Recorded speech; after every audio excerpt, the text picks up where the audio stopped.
Lombardi Line, wherever you get your podcast. We say happy Mother's Day to all the moms out there celebrating, and hopefully if you're watching or listening to us, we appreciate that as well, being a part of your special day. We celebrate moms each and every day, but especially here on Mother's Day. But we'll begin hour number 2. We got a fun second hour for you guys. Jonathan Von Tobel, senior NBA analyst here for VSiN, will join us in 30 minutes to help us break down these NBA games. And let's start hour number 2 with the NBA, Michael, and get to what's on your mind. What about the association are you thinking about this morning?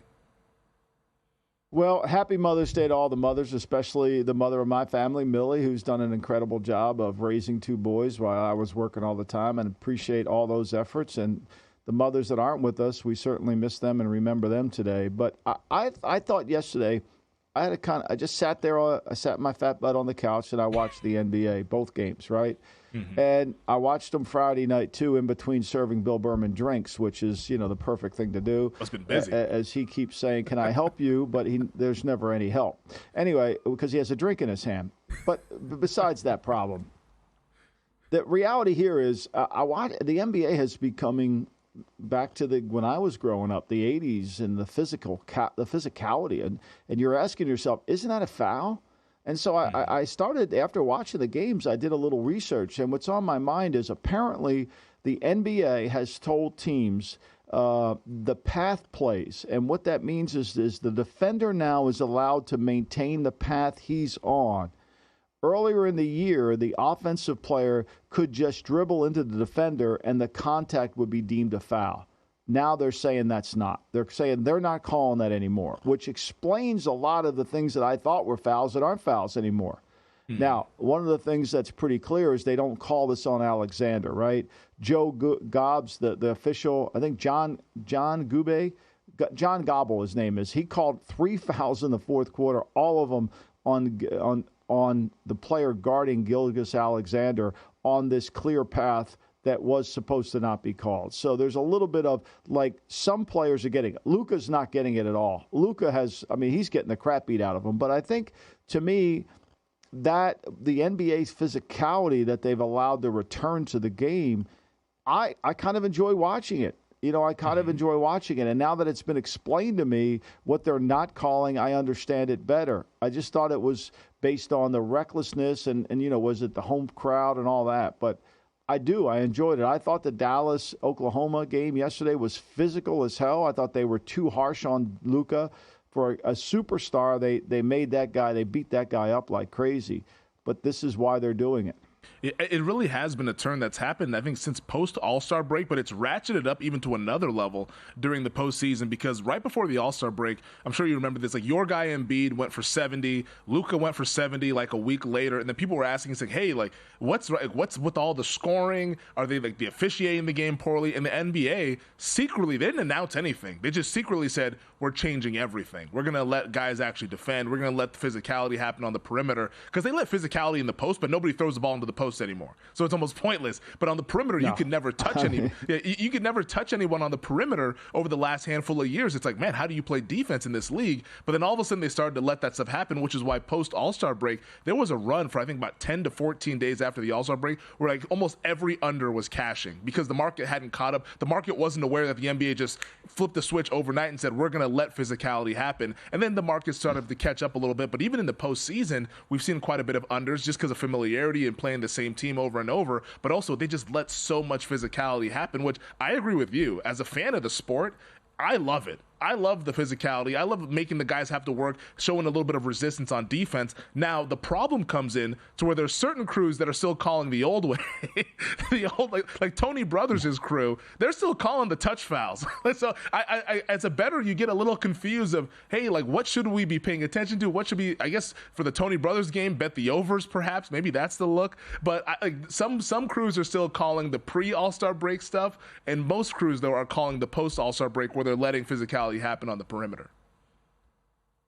Yeah, and look, what you always want in officiating, and you don't get it in the NBA, you don't get it in the NFL, is a level of consistency where 100%. You know what to be expected and how to be called, and you don't get that. Like today, we're going to see a physical game out of Indiana and the Knicks. That game was really physical. I don't think it was a foul. They didn't call it on Brunson on that three-pointer he tried to launch, but there were some times I thought guys go to rim. I thought Maxey never got a call going to the rim, but now that I understand this pathway here now, the way they want to call it, okay, fine. I get it. So move forward, and it goes on. But, to me, it's made the games the last thing you want is those ticky-tack calls. And I think, what Dallas was able to do is they adjusted their game to it, right? And I think Boston, what was my question watching these games, Femi, and I loved it when Hubie Brown, when they were talking about Lou Alcindor, formerly Lou Alcindor, now Kareem Abdul-Jabbar. He was an assistant coach on that Milwaukee coaching staff, and they were talking and reminiscing about the great Kareem. And, where would Kareem play today? Where would Kareem play today? Would they throw the ball into the post anymore? You'd hope so. It's all pick and roll. Yeah, I would think so because it's all. Every time it went in the post, it was a good chance it was going to get a play. It was going to be a score. You know what they would make Kareem do? They'd make him develop a 3-point shot. Is what they would do. I think they would say, hey, Kareem, we know you're big, you're tall, but develop a 3, even though what you're doing, the sky hook is automatic, but develop a 3-point shot because 3 is greater than 2. I think that's how they would make him play. Like you think about with all these guys, it's they would just make them shoot more threes. That's what everyone's doing. Just when in doubt, shoot a 3. Yeah, I don't know. I watch these games, and when you get behind, I know the 3 can get you back in the game, but the 3 can also extend. I thought it happened to Cleveland last night, right? Mm-hmm. Cleveland started launching threes, bad threes, right? I think there is a quality shot element that you have to really look at as a fan. An open 3, okay, you miss it, got it. But when you're trying to launch a 3 that's a contested 3, and you're behind in the game, is that really the right shot? Look Boston. When you watch that game, the Mavs were going to get into the paint. The Mavs spent, they took 91 shots inside the 3-point line, whereas Oklahoma City took 81. Now, Oklahoma City was 10 for 30 from the 3-point line, and the Mavericks were 11 for 33. Now, a lot of that was because they got second chance with offensive rebounding and all that. But the reality here is you got to try to pound some teams a little bit. Look, let's face it, this interesting play by the Thunder in terms of fouling, and the Mavericks got away with it, right? Mm-hmm. They got away with it because Lively ended up making 4 in a row, and he was 8 for 12 from the free throw line. But as a team, they were 16 for 25, which really put them in a tough spot. Yeah, if you can go ahead and identify someone who's not good at free throw shooting before that 2-minute little window that you can't do it, you should probably, to get back into the game, it helps to get the other team out of rhythm offensively. There's a lot of stoppages. I think that's certainly a way to do that, to go ahead and stop the clock there. I think that we would just see a lot more. The biggest indicator for me that the game changed, and this is not breaking any news or anything like that, but when you watch transitions, you watch a 2-on-1 or a 3-on-2, back in the day, people would go towards the basket. Now you see guys flank out to the corner to go shoot it, to set up for a corner 3. And it's like, buddy, you got numbers. Get to the damn hoop. But everybody wants the 3 in transition, and that's how they play now. Which, hey, it's, to each their own. I guess the math is what the math is, but I just find it funny if you can get an easy 2. I guess 3 is greater, but you're still shooting. I forget who took the shot. Who made the shot for the Pacers the other night? Nemhard? It was a clutch 3, and it was. Yeah. And it was from way out. And I turned to a very drunk Bill Berman and said, if he would have shot that in high school, he'd have gotten benched. Yep. Think about it, right? That shot would have been, you're coming off. When I grew up, you're coming off the court. They were, he made it, so they celebrated. When he shot that, I was like, "What are we doing?" Granted, the shot clock was going down, so I guess he had to shoot it. But it's like a 35-footer, and it's just nothing but nylon. Kudos to him for making it, but my goodness, that was a horrendous possession that they got bailed out on, and they won the game. And that's how it works. They got bailed out. What do you think happens though? And give the Knicks credit. What they have tonight. Well, they don't have Anobi. They don't have him in the game. That's going to be a hard one, right? Another game they're going to play. But they're resilient. Let's face it. They are so resilient. They're not going to. It's not going to affect them at all in terms of they don't have this player or that player. And so I think, to me, Alex Burke returned from the unknown to play 21 minutes. He got 14 points for him. Yeah. Look, Alex Burke. Whatever you want to say about the guy, I've watched him. He was a Sixer. He can score. Now, he's not a great defender. That's why he doesn't play a lot. But, he can score. So between he and McBride, that's where they did. I mean, Hartenstein played 39 minutes the other night. 39 minutes for the big guy. Hart had 18 rebounds. He got 5 minutes rest, which is typically he never does. Yeah, 43 minutes is like vacation for Josh Hart. I think to me is if Brunson shoots 10 for 26 again, and the Pacers were barely able to come out of it, then you got to believe the Knicks. He's not going to go 10 for 26 again, and I think ultimately that gives him a chance that gives them a chance, right? I think that does, and look, I mean the Pacers, their defensive effort, you have to wonder if they're going to be able to play good defense. I mean the Knicks were 14 for 27 from the 3-point line. Yeah, no, I think they shot 51.9% from the 3-point, and they lost, but they did. The market's betting the Knicks today. This was 6 yesterday, 5.5 when I woke up this morning, and now it's sitting at 5 pretty much across the board. DraftKings still has a 5.5, so if you like the Knicks, DraftKings is your home to bet the New York Knicks. But market seems to be thinking that this is going to be a close game, and it's hard to argue. Every Knicks game is a close game, and I think that we're going to see this one once again go down to the wire. I think taking the 5.5 is a solid look here in this game, despite the Knicks being a little bit shorthanded. I think we'll get a close one out there at the Fieldhouse in Indianapolis. All right, on the other side, a little bettor's choice. Our producer, Elliot, has put together some good options. We'll discuss it next here on the Lombardi Line.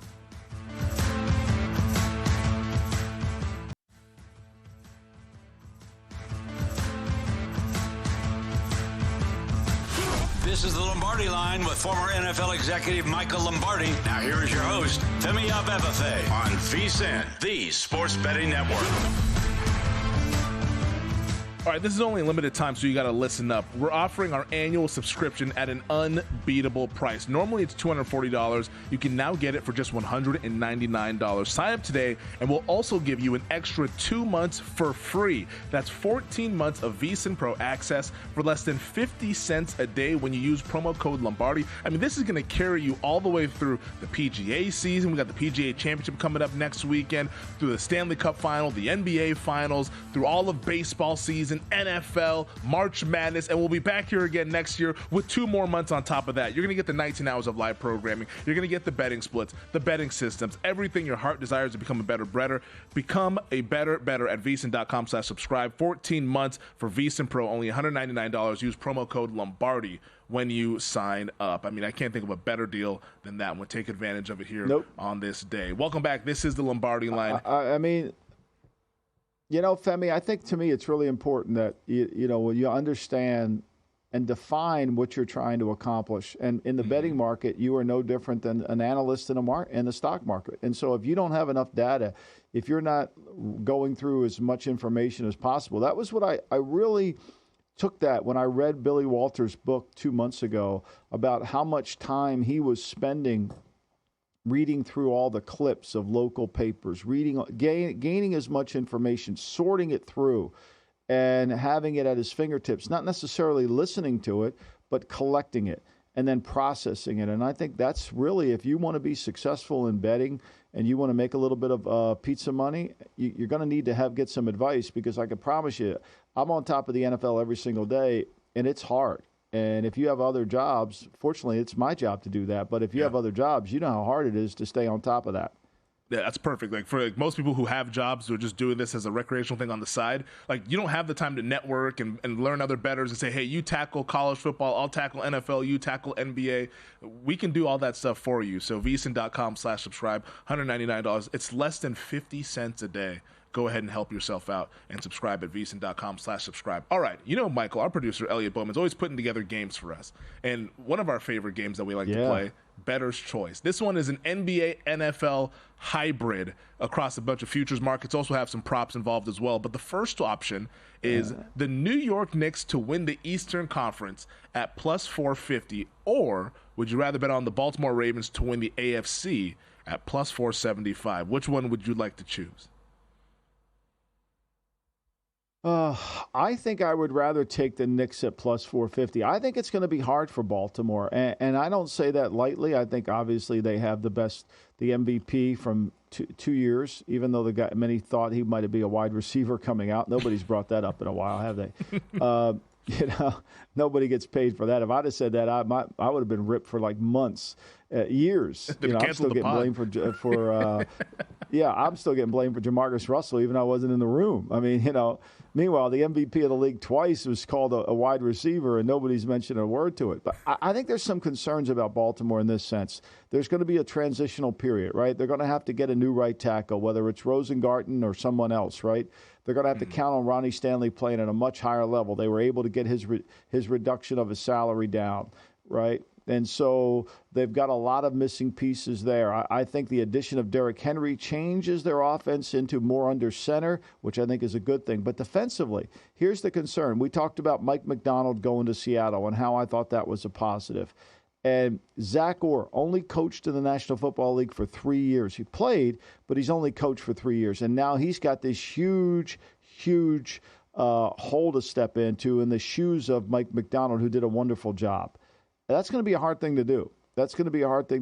And I think they're going to count on a couple players. They got to count on Nate Wiggins as a rookie to be good. They got to count on Trenton Simpson, who they drafted in the third round, to fill the Patrick Queen hole. And they've got to duplicate the pass rush. And I think ultimately they ended up in 21. They drafted Odafe Oweh. I think that's how you say his name. Oweh, yep. And he was out all of last year, but they still picked up his fifth year, which tells you they believe. He's played 13 games in his NFL career in 4 years. He's got 13 sacks. So that he's done a good job of when he's on the field. The problem is he's never on the field. So I think there's a lot of concerns. Since he's going to be better, Pittsburgh's going to be better. So I like the Knicks here more because of the uncertainty of how Baltimore is going to be able to handle the North. Yeah, I agree with you as well. I'll put it this way. The top dog in the AFC is Patrick Mahomes. I'm not trying to go up against him anytime soon. The top dog in the Eastern Conference is the Boston Celtics, which, as good as they can be, they show you sometimes a little bit of a lackadaisical effort. And if they do that against a Knicks team in the Eastern Conference Finals, a tough-minded team, that could be a long series. So I'd roll my dice with the New York Knicks to win the East at plus 450. All right, this next one, Dallas Mavericks to win the Western Conference plus 250. San Francisco 49ers to repeat as NFC champions plus 250. Well, I think it's always hard to repeat. I think the NFC, it's hard. I'll take the Mavericks at plus 250. I think to me, to win the West, they have a chance, right? It's going to be hard, but they have two incredibly great players in Luka and Kyrie. We didn't talk enough about Kyrie. We didn't pay enough respect to Kyrie so far in this hour. We did in the first hour, but Kyrie was unbelievable. I mean, look, for all the conversation of the off-the-field antics and his quotes, the guy is playing at a high level, and if they're going to continue to attack Luka the way they have in the Thunder defensively, and you leave a legitimately great, and I'm not talking about a good, I'm talking about an elite one-on-one player like Kyrie Irving. That left-handed shot he made the other day, Femi, I'm sure you've made that before in your life, but it probably took a lot of time to get it done.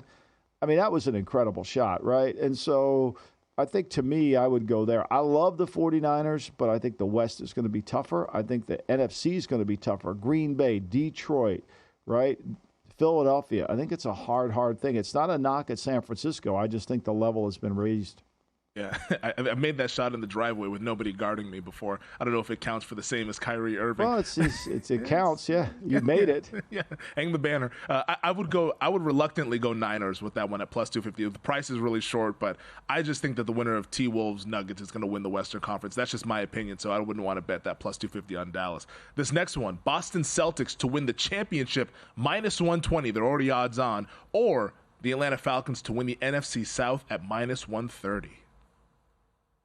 Oh, I'm taking the Celtics. I don't think I have no belief that the Falcons are going to win the South. None. Because they haven't improved offensively. They have no pass rush. They were 29th in the league in creating turnovers. You're not going to outscore people. We know this. The Miami Dolphins have proven it. You got to win with defense. And I think the Atlanta Falcons and Super Bowl winning general manager Terry Fontenot have over-evaluated their team. And they've let 2 years in a row, they've let an elite defensive lineman. Think about this for just a second if you're a Falcon fan. Just a second, think about this. If Super Bowl winning general manager Terry Fontenot would have taken Jalen Carter last year, and then instead of Bijan Robinson, I love Bijan Robinson, but Algier is a good player. I'm not saying he's Robinson, but he's a good player. But just say he would have taken Carter. And then say this year he would have taken Murphy or Latua. Now you got a team. And then you've had Cousins. Now you got a team. Now you got two elite defensive linemen in your front, whether it's an end or whether it's a tackle. But again, he takes offensive players as if we're playing 7-on-7. Yeah. No chance. You're not getting me to bite on Atlanta. No chance. No. And it has nothing to do with them not hiring Belichick. It has everything to do with their team building. I think after this season, you're going to have to start calling him NFC South winning general manager Terry Fontenot after this season. No, I'll never do. Look, people say to me all the time, like Millie always says to me all the time, why do you root against the Sixers? I said, I don't root against them. I just know the outcome. I just know what the outcome is going to be. I'm not a fan. I know the outcome. They're not going to win, right? I know the outcome of Atlanta. They're not going to win the South. I know it. They're not good enough. They have too many holes defensively. I spent my life looking at teams. They're not good enough you got to win with defense. Todd Bowles will create. And when all of a sudden, we got amnesia here. When has Kirk Cousins become a primetime great player? I'll wait for your answer. You'll be waiting a long time on that one. Although I think the Falcons will win the South this year. That's gotten thrown under the carpet. That's gotten thrown under the carpet. Nobody talks about that anymore, do they? No. Because we all watched Quarterback on Netflix last year, and we all grew to love Kirk Cousins. So nobody brings up the record in the postseason or in the primetime games. Now we like Kirk Cousins. Kirko Chains. This next one, Denver Nuggets to win the series against the T-Wolves, plus 165. Bengals to win the AFC North at the same price. I'll take the Bengals. I love the Bengals. I really do. Because I like Lou Anarumo. I'm not in love with what they do offensively. I think to me they got to play with more power. I'm worried about their offensive line. Is it Mims at right tackle, or is it going to be Trent Brown, who's very talented? Trent Brown is extremely talented, but Trent Brown is lazy, and Trent Brown doesn't always love football. Concerning, right?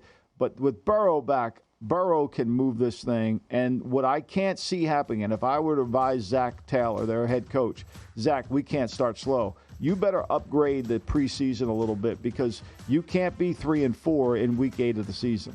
What we say our rule is, we can't judge the Bengals until Halloween. We made that a pact on the GM shuffle because they start so slow that they're not fully formed in September just quite yet. All right, we'll have JVT, our VSiN senior NBA analyst, join us next to break down the NBA playoffs here on the Lombardi Line.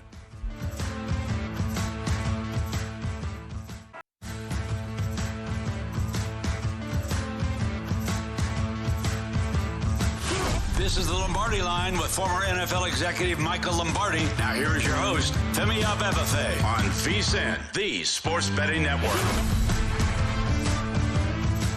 If you go over to VSiN.com, you'll check out all of the great NBA analysis that we have here. Our very own Jonathan Von Tobel, our senior NBA analyst, wrote about the Pacers and Knicks series. Make sure you check that out before making your wagers for today's game that tips off 3:30 Eastern, 12:30 Pacific time. Check out everything NBA, NHL. We got EPL, we got NFL stuff on there. VSiN.com today. It's a new revamped website and it looks awesome. We encourage everyone to visit it. This is the Lombardi Line here on the DraftKings Network. Femi Abebefe, Michael Lombardi out in the great state of New Jersey, and joining us now on the Progressive Guest Line, none other than VSiN senior NBA analyst Jonathan Von Tobel. JVT, thanks for waking up with us this morning on the Lombardi Line. Before we get into yesterday's game, Celtics take the 2-1 series lead. Mavericks gut one out against OKC to win that one, 105-101 to take a 2-1 series lead as well. What were your takeaways from what we saw yesterday in the association?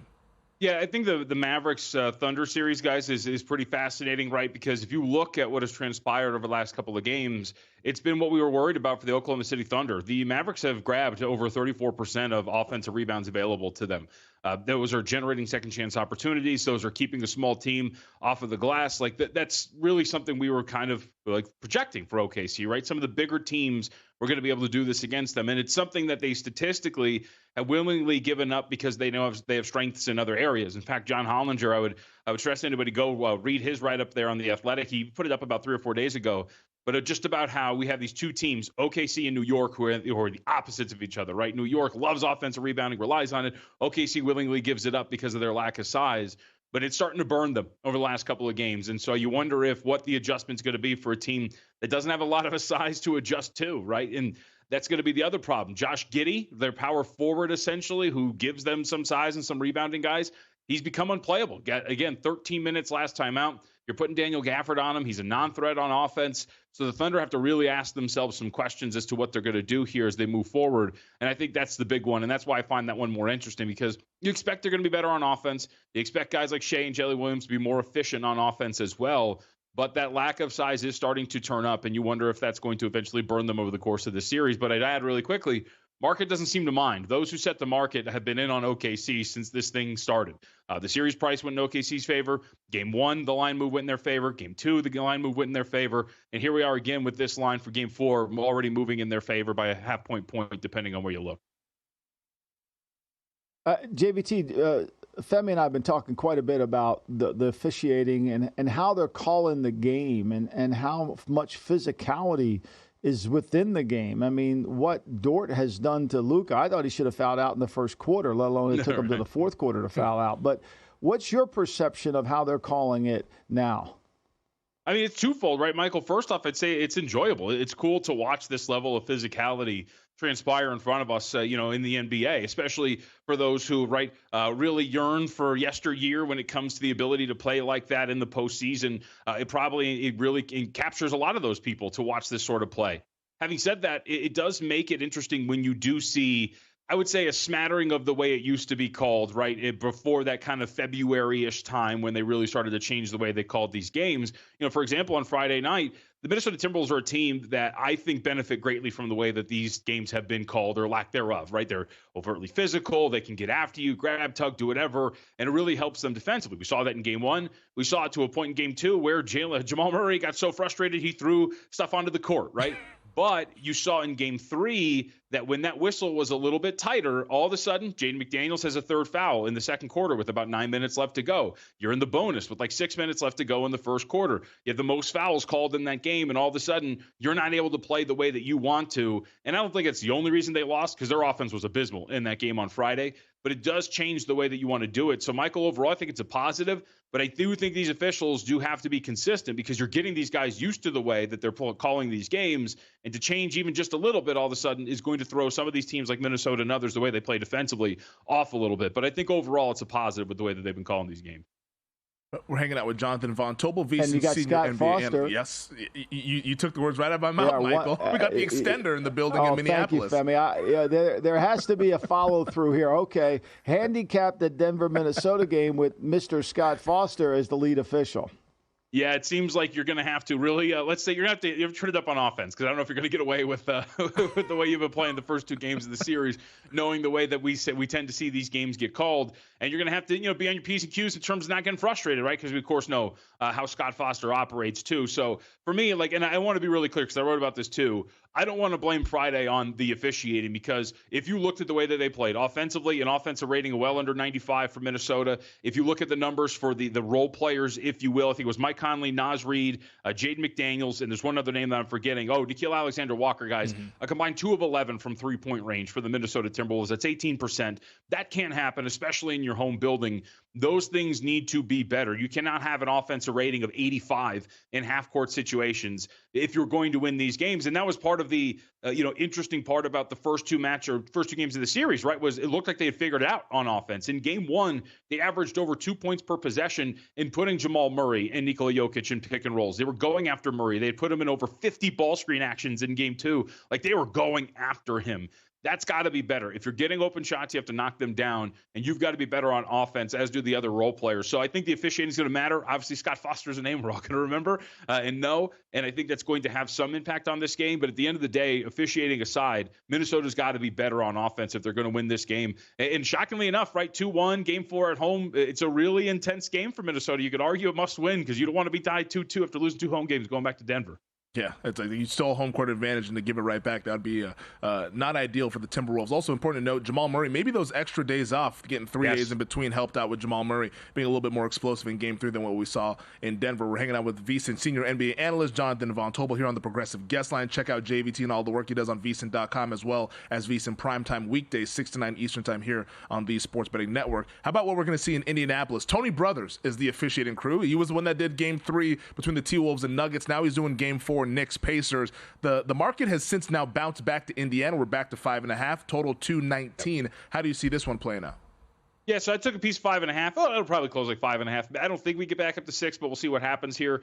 But to your point, I think that Tony Brothers being there might help New York a little bit. Look, Jalen Brunson likes to go for those foul calls. He likes to operate in that half-court area and try to get after guys and get to the free throw line. It's part of his game, and that might help him out if Brothers going to call a tight matchup here out there in Indiana. But Femi, overall, I think when you look at this, I just don't trust Indiana defensively. And we haven't seen any indication that we should at this point right now. And to ask a team like this to win by a margin is, to me, I think it's not the right thing to do. So this could be the third straight game I bet on New York in this series. I think that the market has gotten a little too strong with its rating here for Indiana. And it's totally understandable to an extent, right? Like, New York's got all these injuries, you're on the road. All of those sort of things do make sense. But when you're still, guys, they were trailing by 9 points in the fourth quarter to a team that had 6 dudes playing, essentially. Like, this team is really struggling on that end of the floor to get stops consistently. I, for one, am just going to be on the side of asking the team to stay inside of a number against a bad defensive team. And that's been the ask for the New York Knicks in the last game. They stayed inside of that with relative ease. And I think they're going to be able to do this here again. You're seeing like 5 juiced in other spots, 5.5, so you mentioned, Femi. I don't think you would get back up to 6, so I grab 5.5 with the New York Knicks. And so, how about the Timberwolves? I mean, what did you make a play in this game today against? I know you know that it's must win for Minnesota. Did you make a play in this one? No, Michael, so I've got my future here on Minnesota. I took a little piece of Denver on the series price when they were down 2-0 over at Circa. So this is one of those where I want to sit back and just see what's going to happen. But I'll say this. I do think the market, and I wrote about this today too, I think the market's getting this right, and you're seeing some spots drive this up to 3. Circa, where Spemi's sitting at right now, is -3, -115 to the favorite side. So you're starting to see some marginal support here for the Timberwolves, and I do think that's the right side. I think that their game on Friday, you get a little off kilter with the foul calls early, with your best wing defender having to sit with 3 fouls and 9 minutes left to go in the second quarter, and then it kind of stumbles away from there. But I think that this team is much better defensively than what we saw them in that game on Friday night, and they are better on offense. And I don't expect those guys that I mentioned to go a combined 2 of 11 from three-point range again, especially on their home floor. If you're out in Denver, right, you tend to know what role players don't really play that well on the road, but you're at home. You expect a pretty decent bounce back here. I do think that Minnesota is the side. I would agree with the market in the way that it's heading right now. We got about 45 seconds left here, JVT. Do you trust the Celtics enough to lay -120 for them to win the NBA title? Not the title, no. I mean, we've kind of seen these weird game 2 blips. And guys, whoever they get coming out of the West, they're going to play clutch time basketball. It's going to be hard, whether it's Minnesota, Denver, Dallas, OKC. It is going to be a much tougher road, and you're going to have to figure out your clutch time issues in the NBA Finals. You have to do it quickly because you're not really going to probably play competitive basketball for a while, and I think that worries me to lay a price like that. So I don't think for the NBA Finals, Femi, no. The overwhelming favorite they have been great all work, season. JVT. Yeah, excellent stuff there. If you want more of that great work, VSiN.com. JVT writes about all these games every single day. You should be listening and reading all of the stuff that he does because this is the time to go ahead and cash some of those bets in the association. Also, check out VSiN Primetime, 6 to 9 Eastern Time, weekdays here on the Sports Betting Network. JVT, good luck with all the bets. Be well. Enjoy the basketball today, man. Thanks a lot, guys. Really appreciate it. Good stuff there from Jonathan Von Tobel. Joining us on the Progressive Guest Line, our VSiN senior NBA analyst. That's the thing with Boston. They're as good as they are. Do you trust them at that price? Remains to be seen. Yeah, no, and we have to thank Mrs. Von Tobel for letting JVT not have to cook her breakfast and get on our show here today. Well, it's early out west. It's hard to get people on Mother's Day. He's still got time. It's early out west, Michael. We'll wrap things up on the other side. All right, good.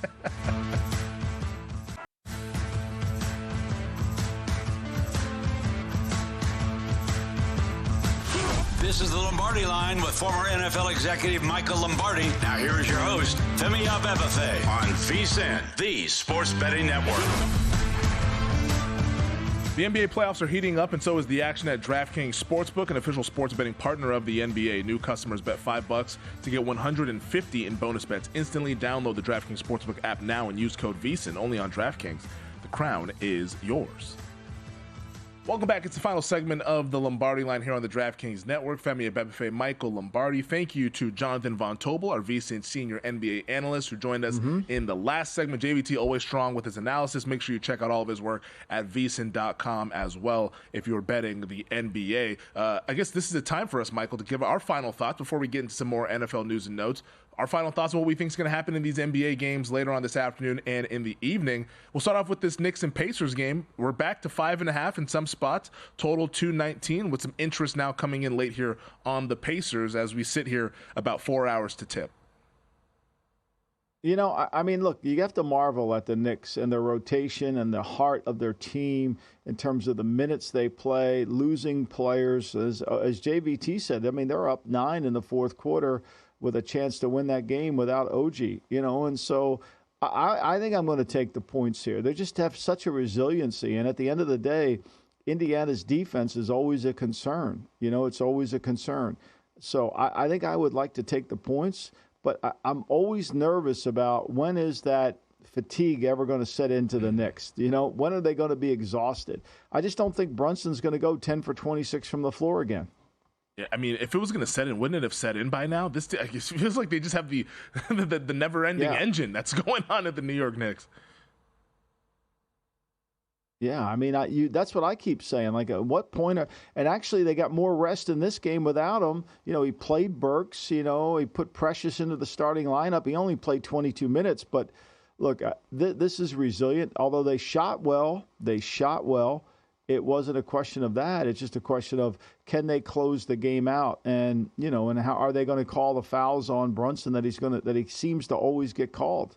Well, it's Tony Brothers who's officiating this game, so I think we might see Brunson make a couple trips to the free throw line, to say the least. Real quick, a better choice that our producer Elliot put together, NBA versus NFL. Would you rather bet Brunson over 32.5 points today or Dak Prescott over 4,150.5 passing yards this season at even money? They're both even money. I think I want to take Brunson today because I get the money immediately. I don't have to Smart wait. Man. So I think I'll take Brunson here. Smart man. Get paid out today. Why would you wait for January 12th when you can get paid out on May 12th? I do think Brunson goes over that points prop. That's what I'm going to have in the betting card. For sure. Obviously, our unbelievable producer Elliot knows nothing about present value of money. Obviously, that so. Time is money, Elliot. Time is money.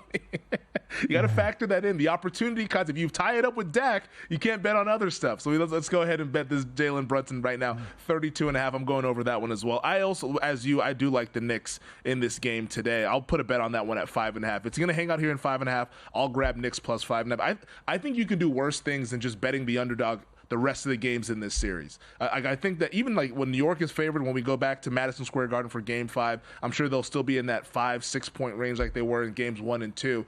I think you should bet Indiana in that spot. I think both of these teams don't play blowouts. They play close games because the Pacers can't defend, and the Knicks only got about 6-7 guys, so they're not running anybody out the gym. So I think you're going to get a close game the rest of the way. So I think betting the underdog might be the way to go the rest of the way this series.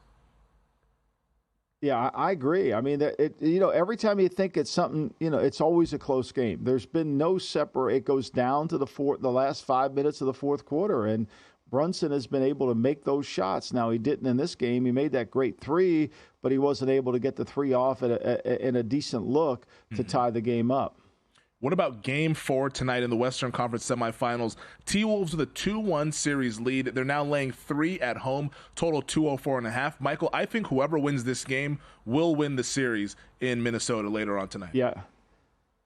Me too. And I think I'm going to take Denver here, just the experience. I think Denver, is I think they have a heart of a champion. They came out, they played well. I know Minnesota's a good young team.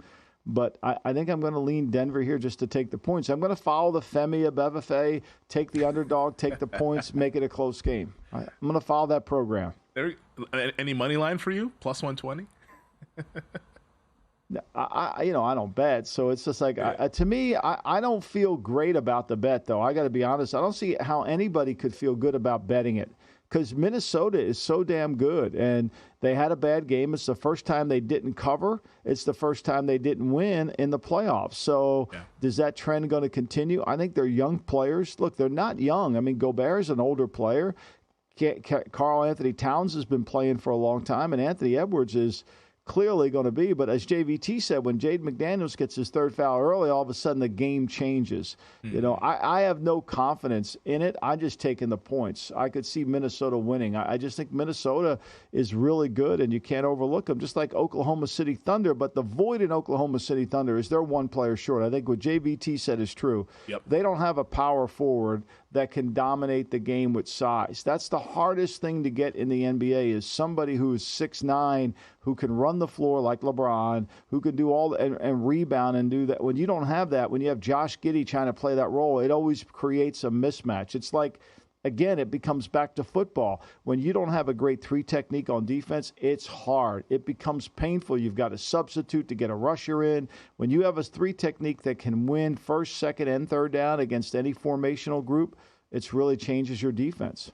Yeah, our guy Chet, he's battling. He's physical, but you can only do so much at 130 pounds or however much Chet Holmgren weighs. Like he's trying to fight his butt off there, but it's a little bit difficult when you're light.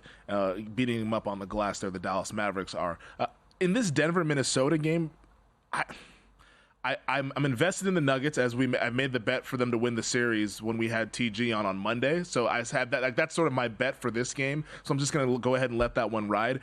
I just really want to see what does Jamal Murray look like in the early goings of this game. Was it the rest, the 3 days off that helped him for game 3? Now there's only less than 48 hours for this game. How does that factor into this thing? If he can't really push off of that calf or find that explosion, does it look like what we saw in games 1 and 2? I think that's the biggest thing for me in this spot. So I'm going to sit back and watch it. I'm going to be sweating out my ticket that I bet for the Nuggets to win this series at plus 118, and that'll be my wager for this game. But it'll be a sweaty one later on this evening. Nuggets and the T-Wolves. We'll see what happens in the Twin Cities. All right, we got a few minutes left here. Let's wrap up with some NFL news. Our Nesson audience, I'm sure they've known this by now, but for those of you out there who are not in the Foxborough, New England area, the New England Patriots named Elliott Wolf their Executive Vice President of Player Personnel. What does this mean, I guess, for the front office structure of the Patriots, and I guess what should we be interpreting from this news of New England hasn't really given Wolf a role until right now, at least getting a title that is?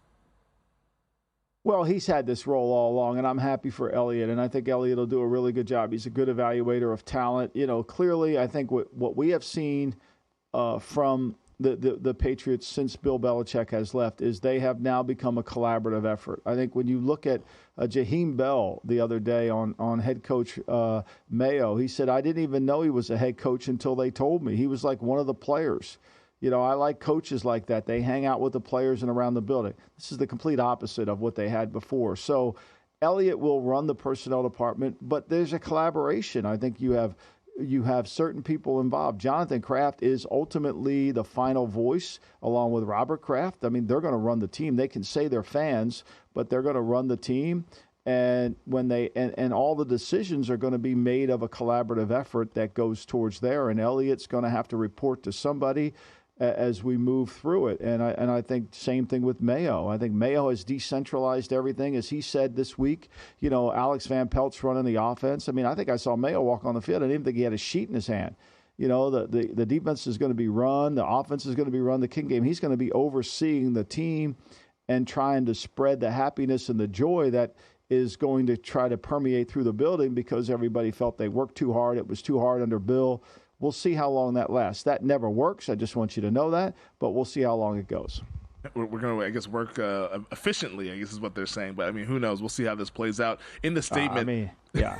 Hey, it's a collaborative effort. Yeah, come on. In the statement, it said Wolf's responsibilities will include the overall direction of the personnel department, the management of the salary cap, and in control of the 53-man roster. But real quick before we get out of here, I mean, how many GMs or de facto GMs even have final say in roster control? It's not as many, I think, as fans would think.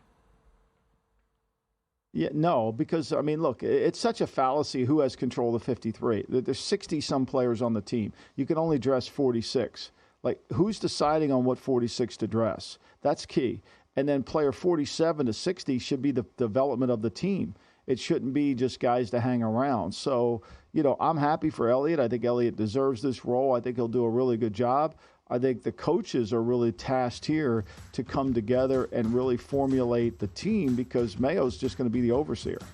All right. Well, that does it for this edition of the Lombardi Line. Michael, enjoy the rest of the day. I know you guys have some Mother's Day stuff planned out there in Ocean City.